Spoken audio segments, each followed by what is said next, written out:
Good evening, and thank you this evening for this Year 8 Options Information Evening. So my name is Miss Jordan. I'm Associate Deputy Head Teacher here at Woodlands, and I have responsibility for overseeing the options process.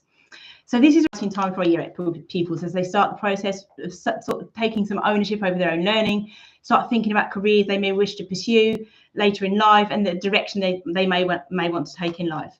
So we're here to offer plenty of support and guidance during this process. And the purpose of this evening is for me to present to you the options process, to answer any of the frequently asked questions that we often get from pupils and parents around this time, and also to give you the opportunity at the end of the presentation to ask any questions that you may have that have cropped up as I've been presenting. This presentation will also be available for you to rewatch on our website from tomorrow. So if you miss anything or if there's any aspects of the presentation you wish to revisit, you will have the opportunity to do so. One of the things we're very proud of here at Woodlands is our broad curriculum and the range of options and subjects that we offer to our youngsters. As you can see from our most recent Ofsted report and the comments there, this was highlighted as a strength along with our ambition for our pupils. It's really important to us for a good mix of qualifications, both academic and vocational, allowing our pupils to pursue their interests and their talents alongside an ambitious curriculum which challenges pupils and ensures opportunities are available to them when they leave us. So the key aims for this evening are for me to, as I said, to guide you through the options process, to give you the initial information that you'll need to make a start with that process. I want to explain a little bit the pathway opportunities that are there for pupils, and obviously I'm going to share with you the support that is available to you throughout this process. So I'd like to start by talking a little bit about our curriculum intent, which is fully tied into our vision of Arrow, aspiration, resilience, opportunity and excellence. So we want our pupils at Woodlands to be well informed, fully prepared to take the next steps in their education. We want them to be able to go in whichever direction they choose to, whether that be Russell Group universities, whether that be a really high level apprenticeship or straight into employment, both in London or further afield. We want pupils to gain the cultural capital that they need to ensure that they are well-rounded, well-informed individuals who've taken all the opportunities available to them as their peers will have from a wide range of educational backgrounds. And we want to also make sure that at Woodlands, pupils, especially those with special education needs or disabilities, are equipped to flourish and excel in adult life. Resilience is a really key skill required throughout life, and we really make sure that we try and instill that in pupils through their time at Woodlands. We want them to be emotionally and physically healthy and equipped to keep themselves safe. But above all else, we want them to possess the kind of depth of character to cope with setbacks they may face in life. School is a safe place for them to fail, to learn from their mistakes and to improve and to get better. And that's a skill that we really want people to develop during their time here with us at Woodlands. So they're fully equipped to deal with any setbacks that life may throw at them and may come their way later in life. Opportunities, we want pupils obviously to take all opportunities available to them. We want to make sure they are highly literate and numerate and that they can apply these skills to new contexts and any situations that they may come across. We're also endeavouring to ensure that pupils become excellent orators so that the oracy skills that they need to excel in employment later in life. We are often told by employers that oracy is one of the key skills that pupils need to be successful in their employment. So we make sure that we facilitate those opportunities and develop that skill in pupils here at Woodlands. We want to make sure that they do things that they love, but also that they are able to do things that take them out of their comfort zone and to try out new things while they're here with us. And to be excellent.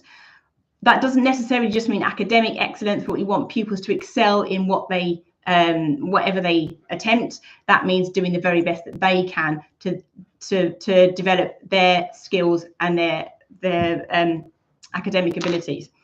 It's not just about the exam and excelling in exams, but it's about, above all else for us, developing a love of learning and becoming lifelong learners. That's what we want to instill in our pupils. So our vision of Arrow underpins our curriculum decisions that we make, and I hope you'll see that. I hope that will become clear as we go through the process tonight, how that ties into the curriculum that we've put together for our pupils that you'll see through the options process. So the aims of our Key Stage 4 curriculum are to make sure that we have an inclusive curriculum for all pupils, whether they have SEND or not. We have a balanced and broad curriculum for all. We do have a wide variety of subjects, as I said, to choose from, and that allows pupils' learning to be personalised. We want to make sure that the right pupils are doing the right subjects. So that doesn't just mean pupils doing the subjects that they really enjoy, but also that they are being suitably challenged in those subjects, and that we have academic rigour with all the subjects, so that all pupils are challenged at an appropriate level. We do provide greater English and math support for pupils that need it, so that is part of our core curriculum as well. And as I said, underpinned by Arrow, our PSHRE curriculum ensures that the whole child is developed, as well as it just being a focus on developing exam skills that pupils will need in order to pass their GCSEs. So I thought I'd just take the opportunity to talk to you a little bit about the GCSEs and how they're graded. So you may well be aware, particularly if you've got older children who've already been through the GCSEs since they changed, that the grading system has changed from when a lot of us were at school. So the old grading structure has been replaced by a numerical structure, which runs from 1 up to 9. And you can see there the equivalencies. So in old money, an A star would be now sort of somewhere between an 8 and a 9. An A would now equate to a grade 7. And you can see as you go down the scale how those grades equate across. The one to draw your attention to really is the grades 4 and 5. So often at colleges and employers will refer to a pass at GCSE, and we will talk about passes at GCSE as well. So a standard pass is a 4, and a strong pass is a 5. So a lot of times colleges may say to pupils that they need a standard pass to get in, but often when employers are looking at passes at GCSE level, they will be looking for that strong pass to set pupils apart and to kind of sort of show their academic ability. So those are the gradings that we would be looking at. Just to talk a little bit about the assessments as well. So most GCSEs are now assessed at the end of year 11. So there are assessments for all courses at the end of year 11. And most subjects now are 100% exam focused. So for the majority of the GCSEs that pupils will sit, they will be assessed purely by exam. Coursework and controlled assessments do still form part of some GCSE courses. And I'll talk a little bit more about those in a moment. And as I said, obviously the grading system is 9 to 1, with 9 being the highest. Pupils don't just have the option of sitting GCSE, they also have the option of sitting level 2 qualifications. Now, level 2 qualifications are equivalent GCSE qualifications, so they're worth exactly the same. And in terms of college applications, sixth form applications, they are recognised by colleges and sixth forms alike. But you can see underneath there that where the grading is slightly different, they equate to GCSE grades in a slightly different way. So the level 2 pass, for example, would be the equivalent of a 4 at GCSE grade. A level 2 distinction would be the equivalent of a grade 7 at GCSE. So a number of the courses that I'll be talking to you about tonight, and that you'll see in the options booklet, are vocational courses, and these are open to all pupils. There's quite a wide range of them, and we would urge pupils to consider those if they're subjects that they are interested in. Often these level 2 qualifications aren't 100% exam based. They have elements of exam as well as non-exam assessment, so NEA. So those split components weighted often 60-40 in favour of NEA. So just so you can understand how we put our curriculum model together, this is essentially the curriculum model that the DFE ensure that schools are adhering to. You'll see that there's English and Maths that are double weighted, and then you've got a group of qualifications there in that middle bucket, so the bucket 2, which are the EBAC qualifications. So that includes sciences, computer science, history, and MFL. So for example, here at Woodlands, the majority of pupils will sit combined science, and that combined science GCSE will count for 2 of those EBAC qualifications, and then at least they'll need to pick up one of the others there, and then all the other qualifications fall into that open group, or that open bucket, that bucket 3 at the end there. So that sort of allows you, I think, then to understand the rationale behind the curriculum that we put together, which I'm just going to go through with you here now. So the Year 9 curriculum, so what pupils will be studying next year, is split into two pathways. I'll go through the pathways in a bit more detail in a moment. So we have the red pathway, we have the blue pathway. And if you want a pupil on the red pathway, you will have 4 hours of English per week, 4 hours of maths and 4 hours of science. You'll have 2 hours of a language. And then you'll, between either geography or history, you'll have a 3-1 split. And then you'll see at the end, in the end 2 columns there, your option subjects will make up 2 hours each on your timetable.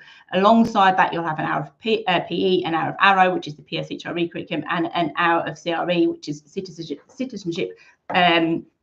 religion and ethics, which is a core part of our curriculum as well.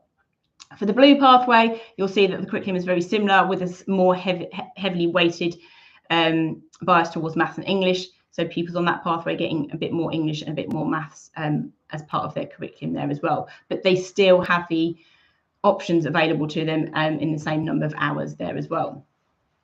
So I just want to talk to you a little bit about what informs our pathway recommendations. So we make these decisions based on Year 7 baseline scores. So when pupils started with us in Year 7, we assessed them. We use their Key Stage 2 SATs. We also look at current pupil progress.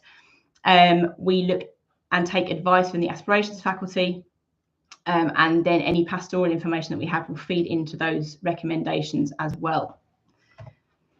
So let me talk to you about the red pathway, which is essentially the EBAC pathway. So the EBAC is the English Baccalaureate, and this is an academic government recommended curriculum.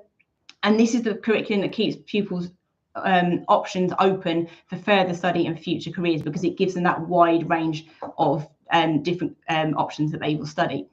So all of our pupils on the red pathway will study this curriculum in Year 9, which includes maths, English language and English literature, because they'll sit a GCSE in both language and literature. That is mandatory. Combined science, 1 modern foreign language, and then either history or geography. So the Year 9 pupils, as I said before, will study both history and geography in Year 9, but then they'll opt to focus more on one than the other at the end of Year 9 and continue with just one of those subjects into Year 10. So this is what your option form is going to look like if you are on the red pathway. So I've sort of screenshotted it and broken it down for you there so you can see it. So the first aspect shows you the core subjects that the red pathway pupils are going to study, the ones that I've just listed there, as well as that hour of Arrow that they will all have on their timetable. The language that they will study will be based on the language that they studied during their time at Key Stage 3. So they'll already have picked essentially their language that they're going to do. History and geography, as I said, they will trim that down to one of those when they move into Year 10. And as I said before, we have an hour of citizenship, religion and ethics, which is mandatory part of the curriculum in Year 9.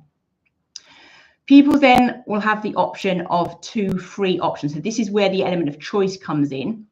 And what we ask pupils to do is that they make their first 2 choices and then to pick 2 backup options, essentially, so 2 reserve options. So on the form, you'll see clearly laid out, choose your first choices, and then at the bottom, your 2 reserve options. And that there is the list of qualifications that you can see that we offer.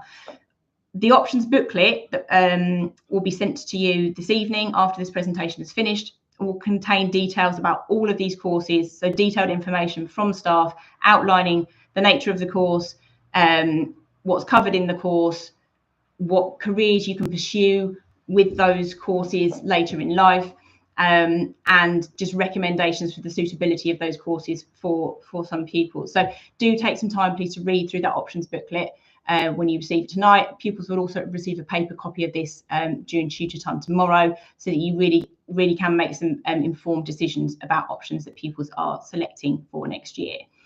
And then your third section you'll need to fill in on your options form will be that humanities choice. So would your child prefer to focus on history or geography, or do you have no preference? Similarly, I'm just going to go through the details now for the blue pathway. So the blue pathway is designed and will be suitable for some of our pupils with the SEND. They will study the same core curriculum as the red pathway, but you will receive, as I said before, an extra hour of both English and maths. Pupils are then going to study 3 hours of humanities in year 9, and at the end of year 9, they will receive an entry-level certificate in humanities. So they will have a qualification by the end of year 9. They will also study an hour of Spanish throughout year 9 to keep their language going. And as I said, then they'll have their 2 free options to choose from as well. And for those, they'll be in the same classes as the red pathway pupils. So the options form for blue pathway is not dissimilar to the red one. It just doesn't have the humanities section at the bottom. And you'll see that the options there are not quite as broad as they are for the red pathway. A lot of the options offered on the blue pathway will be the level 2 qualifications, whereas you'll see on the red pathway, there's a range of level 2 qualifications there, as well as GCSE courses. The asterisks next to the GCSE courses are the more sort of academically challenging courses, and I'll talk to you a little bit more about those in a moment. So here you've got a list that you can probably see a little bit more easily of all the options that are available to pupils that they select from. So as I said, you need to select 2 of these options and then 2 backup choices. So we endeavour to make sure that pupils receive their first 2 choices, and in the vast majority of cases, 95% of the time, we're able to give pupils their first 2 choices. So the reserves are they're really just there just in case, for whatever reason, we aren't able to offer your child one of their first choices. But as I said, the vast majority of pupils do get their first choice. So you'll see on the previous slide here that there's some asterisks next to some of those subjects. Those subjects are the subjects that will have options assessments. So if a pupil opts for a subject which we think is quite academically challenging, we do ask them to sit a short options assessment later on in the term. It's not anything to worry about. It's just a short assessment just to make sure that the pupils are suitable for that course. So we're not setting up on a course that isn't suited to them and setting them up for a really difficult time at Key Stage 4. So we want to make sure that pupils are able to meet the demands of the course. If people sit those options assessments and the teachers assessing them do think that there's concerns about pupils taking that particular subject, they will have those discussions with pupils well in advance of any final decisions being made, and will be able to offer advice on alternative qualifications. We do run similar alternative courses for those subjects with options assessment. So there will always be something available to pupils that aligns with their interests. So moving on into year 10 now, just to explain a little bit how the curriculum works in year 10. So once pupils from the red pathway move into year 10, they won't then study citizenship, religion and ethics anymore. Instead, they will pick up an extra hour of science. So the reason that we do this is science is, as I said, I've mentioned before, science is a double qualification. Some pupils will even sit may even sit triple science, which would be 3 GCSEs. So we make sure that we give that additional time on the curriculum to science. And as I've also mentioned, people then in year 10 and year 11 will only pursue one of the humanities subjects right the way to the end of the course. And that will either be history or geography. And that will be based around the selections that they make in year 9 for the weighting of those subjects. The blue pathway pupils in 10 and 11, they will also cease to study citizenship, religion and ethics, as well as Spanish and humanities, where they've obviously already gained that entry-level qualification, and they will also pick up their extra hours of science a week. And to fill that sort of space on their timetable, they will then pick up an extra option from a small selection of suitable courses. So they will pick up another GCSE subject, so they still have a wide range of GCSEs that they will have sat by the time they leave in year 11. One final pathway that we have introduced is the purple pathway. And this is more of a bespoke pathway at teachers' discretion. So by the end of year 9, teachers advise who should continue with the EBAC curriculum and remain on the red pathway. And for some pupils, that may not be as appropriate, and they may be recommended to study the purple pathway. So if pupils are selected or put forward, suggested for the purple pathway, that means they either drop their humanities subject or their modern foreign language, depending on the teacher recommendation. And instead of that subject, they will be offered one further option from a small selection of suitable courses. This just ensures that all pupils achieve the best possible grades. So if they are, it looks like they may not get a pass in their history, for example, or in their Spanish. We want to make sure that we're giving the best opportunity to achieve the best possible grades. So we will offer an alternative course in its place. The selection, as I said, will be at the teacher's discretion. However, no pupil will be forced to move on to that pathway. If the pupil, or if you feel strongly as a parent that you wish for your child to continue doing the humanities or doing their language, then of course they will be able to continue doing that. And at the end of the purple pathway, pupils will still receive the same number of qualifications as those on the red pathway, and the breadth of subjects they study will still meet the government guidance. It's just a bit more tailored to their particular needs. So I just want to go through really some pitfalls to avoid, particularly, I guess, aiming this a bit more at pupils now. Just please, when you're picking your options, avoid picking a subject because you like the teacher. Obviously, it's great to have relationships with members of staff, and we recognise how encouraging that can be if you really enjoy being with a particular member of staff, but be mindful of the fact that staff don't always stay the same. Staff sometimes may move between subjects, might not teach that particular subject that year. So that's one to avoid. Another one to avoid is picking a subject because your friends are doing it. It needs to be something that you are passionate about, something you're interested in, and something you know that you can really enjoy and get stuck into. So we do advise to make sure that you're not just sort of doing things because that's what other people are doing as well.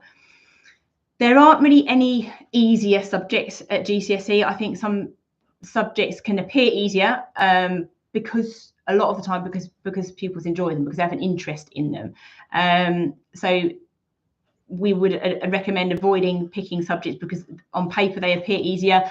The rigor of all subjects is there. As I said, there's exams for all subjects as well as NEA for some subjects, but there aren't really any easy options, if you like. So that's one to avoid as well. We will offer next week and the week after, as you may well have seen from the timeline already, taster sessions for any subjects that are new to pupils. So next week, pupils will have a range of assemblies starting over the 2-week period where subject leads will come into assemblies and talk to pupils about what their subject is like at GCSE. And as I said, for those subjects where they haven't had the experience of them at Key Stage 3, there will also be taster sessions on at lunchtime, which we urge pupils to attend as many of as they possibly can. This will just give you a real kind of flavour of what happens in the subject of GCSE. The teachers will outline what the course covers, sort of how much exam focus there is, sort of those kinds of areas. And it will also give pupils the opportunity to ask any questions that they might have about particular subjects. So please do make sure you attend all of those. And obviously, if you then select a subject which requires an options assessment, you need to make sure that you're not missing that assessment because obviously you're then losing your opportunity to pursue that subject if that's something you're interested in. Don't assume that a subject will be the same in years 9 to 11 as it has been in 7 and 8. Subjects do change as they move into the GCSE course content. So do go to those taster sessions and find out exactly what that subject will be like rather than assuming or guessing, and make sure that you're fully informed. There'll be plenty of opportunity for you to speak to heads of department at the Parents' Evening coming up next week. So it's Parents' Information Evening on the 16th of January from 4 till 7 next week. And as part of your coming to that evening and meeting with your teachers from your classes, we would urge you to speak to heads of department of any subjects that you may be interested in, because they can really help answer any of those questions that subject-specific questions that you may have. We don't want you to pick your options too early in the process. We want you to take all the advice on board. So spend the next 2 weeks really researching, obviously being in the assemblies, but going to those taster sessions as well, looking through the options booklet and really fully informing yourself before making any decisions. And it's for this reason that the options forms that I showed you earlier in the presentation, they're not sent out until a bit later after all those sessions have finished, to avoid any sort of early decisions which may not be the correct decisions. And we do urge you as pupils, do discuss your choices, discuss them with your parents, discuss them with staff in school, discuss them with heads of department, and try and have those conversations with as many different people as you possibly can, so that you really make sure you're making the right decision, because you will be studying these subjects for the next 3 years. So I just want to take this opportunity now just to go through some frequently asked questions that pupils and parents often have around options. So what should pupils consider when they select their options? I think I've sort of touched on this already in what I was saying a few minutes ago. So just finding out as much information as you can about the subjects you're considering choosing, and choose things that you enjoy doing and subjects that fit your learning needs. Pick subjects that you believe that you can do well in. Why do people start their options in year 9? So as we move from sort of a Key Stage 3, year 7 and year 8 into Key Stage 4 in 10 and 11, year 9 is a bit of a transition year, if you like. So pupils begin to study subjects that they have chosen. So we do think that pupils having some ownership over the curriculum really encourages that engagement.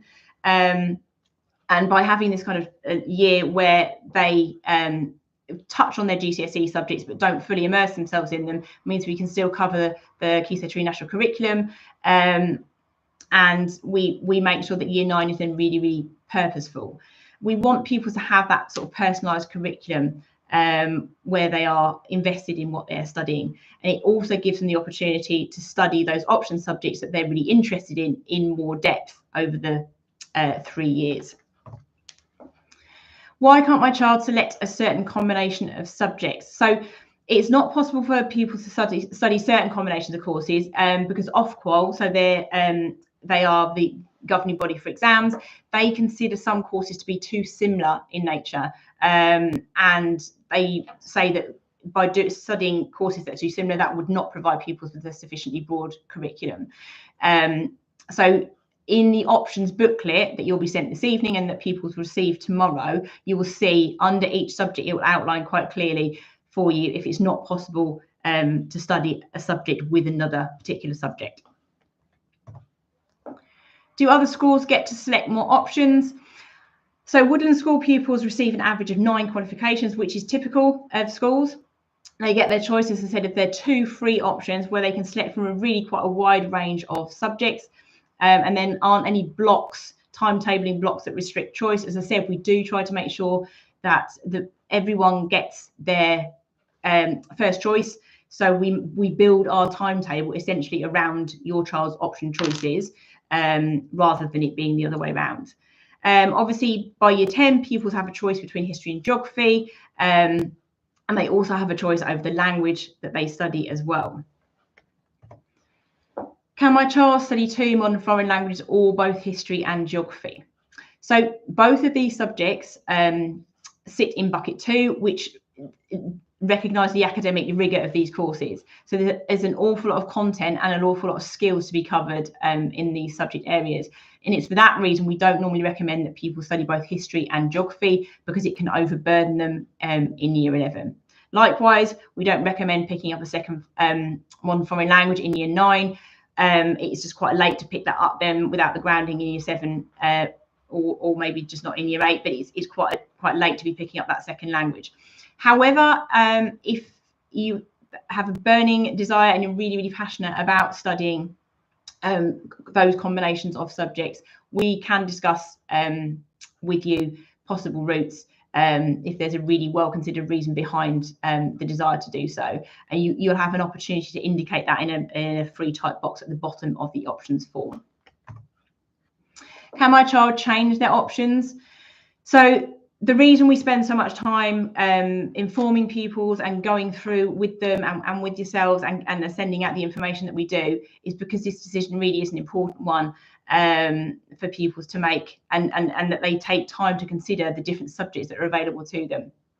Once they've selected their options, we then, as I said, we build the school timetable around what's been selected, and we base our staffing decisions and our rooming decisions for the next academic year on those choices. Additionally, if pupils were to change course once they've begun, that is going to disrupt their progress likely and disrupt the curriculum for others. So we do strongly discourage pupils from changing their options in year 9. And we do say that any requests to change options must be in writing from the parent or carer and within 4 weeks of the course commencing. As I say, we do strongly discourage that, and we do encourage people to kind of take the time now and invest the time now in making sure that those decisions are correct the first time around. That's why we offer the taster sessions as well, so people can go along and see what a lesson is like in that subject. And as I said a little bit earlier, the options forms aren't sent out until pupils have attended all the options assemblies and any taster sessions available. Is my child guaranteed to get chosen options? So as I said, last academic year, over 95% of pupils received their first 2 choices. Obviously, we can't guarantee to run a course if the demand isn't there, for example, if there were any potential staffing issues. So we do need to be mindful of that and can't promise, but we do make every endeavour to ensure that your child gets their first choices as options. If for whatever reason it's looking like that's not going to be possible, we will contact you rather than just putting your child onto an alternative course, and confirm that their 2 backup subjects are still the backups that they want to run with, since their first choice isn't available. Will my child's post-16 or career options be affected by their options? So people should start thinking about where they may wish to go, what their career might look like. But we appreciate, obviously, it's very early for them to be making any decisions along those lines. So what we say to people is it's just really important to give yourself as broad a curriculum as possible through your options choices. So in making your options choices now, there are very few careers which you rule out by choosing the wrong subjects at Key Stage 4. On the flip side of that, however, if you know you definitely wish to study a subject at A level, it would of course be beneficial to have studied it at GCSE. So the support that's available to you throughout this process is the options booklet, as I've mentioned, which will be sent home to you tonight, and a paper copy will be handed out in tutor time to pupils tomorrow. Then starting on Monday the 13th, we've got the options assemblies. We also have the option taster sessions starting next week as well. There'll be time in tutor time for people to discuss and talk to their tutors about their options. They can go and speak to their heads, any heads of department, and as can you at Parents' Evening next week. And I will be available during Parents' Evening as well, should you wish to come and talk to me about anything too. So just to run you through the key dates, as I'm sure you've seen on our website. So Monday the 13th to Friday the 24th is when we run our options assemblies. And then from the Tuesday of next week to the following Friday of the following week is when the options taster sessions run at lunchtimes.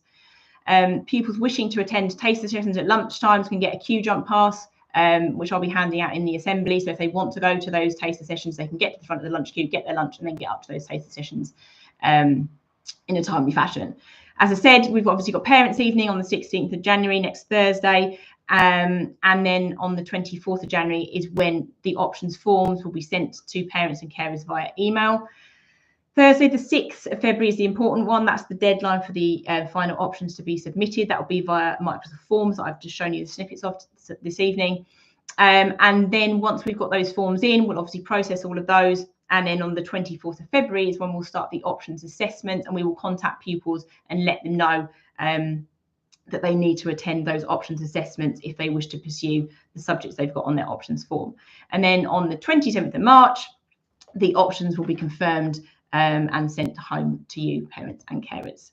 So what do you do next? What we'd really like you to do is have plenty of discussions with your child about the sorts of subjects they enjoy, what they feel they're doing well in, sorts of things they might be interested in doing when they leave school, get those sort of thought processes going.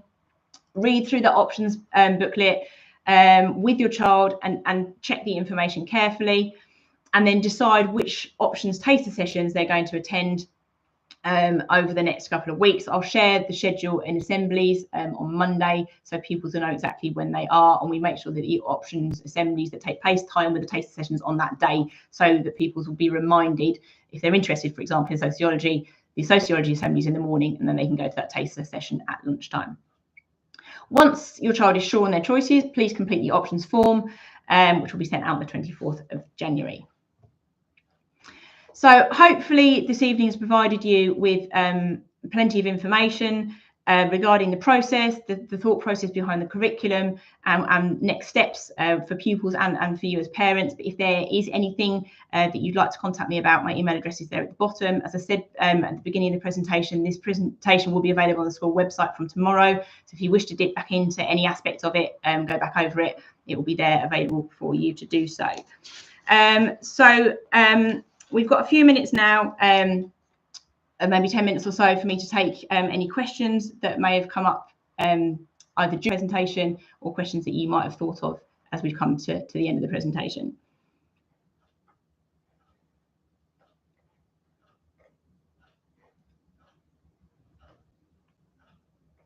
Okay, so I can see a question about languages. So essentially, if you're on the red pathway, you will do a language up to the end of year 11. So the vast majority of pupils will have to do a language, yes. If you're on the blue pathway, you'll study Spanish up until the end of year 9.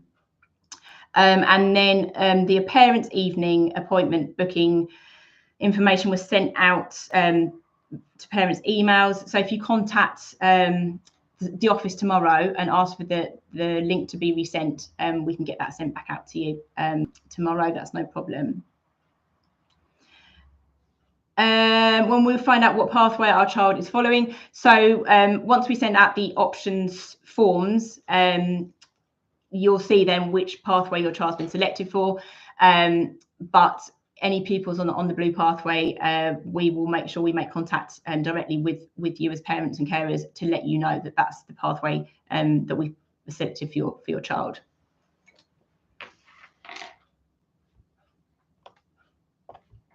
I can't see any more questions in the chat at the moment, so I'm just going to hold tight for a couple of minutes and see if there's any other questions that come through.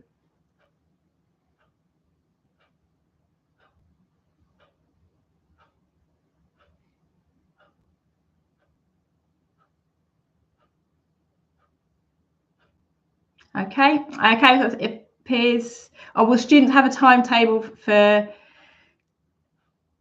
so what we'll do in the assembly on Monday, I'll make sure I share that with pupils and with tutors, so tutors will be able to remind pupils as well of the taster sessions that they can go to. Question there about the red and blue pathway, the major difference. So essentially the major difference between the red and the blue pathway is that the red pathway is the broader, more academic pathway, and the blue pathway is a slightly more bespoke pathway, which offers a little bit more English and maths, and it doesn't cover, the pupils then don't study the EBAC subject, so they wouldn't study the humanities and they wouldn't study the modern foreign language as well. A question there about history and geography as an option together. As I said previously in the presentation, we don't recommend people studying history and geography just because of the burden of the course. They are quite academically challenging subjects with a lot of content, so there's a lot of additional work sort of attached to those. So it's not impossible, but it's something we certainly have a conversation about if there was some really strong reasons for pupils wanting to do that. But as I say, it's not something we would necessarily recommend. It would be, but if it was taken, we would have to do it so it would replace the language, not one of the other options, just because of the way the timetable works. So once you've studied your language picked your language in year 8, you wouldn't then change languages from year 8 into year 9, because you've got the groundings, the basics then that set you up for the GCSE course. So if you're doing French in year 8 at the minute, that is the language you'll continue to study through to GCSE. Head of hospitality is Miss Williams, so she'll be available here next Thursday, and the head of health and social care is Miss Barno, so she's a science teacher, so she'll be sat in the science department. She'll also be available for you to chat to next week at parents' evening.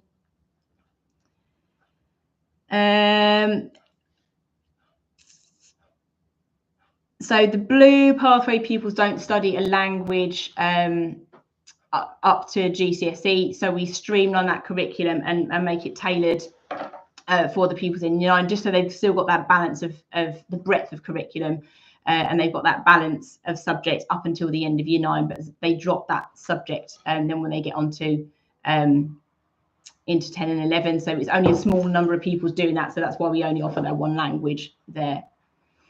There's another question there about booking time for a meeting on Thursday. So the parents' evening letters were sent out a few weeks ago, but if you haven't got that letter, you've missed that for whatever reason, the office will be able to send out another letter. If you just contact school tomorrow, the phone reception, or drop an email to the Woodlands school email address, they'll be able to help you with that.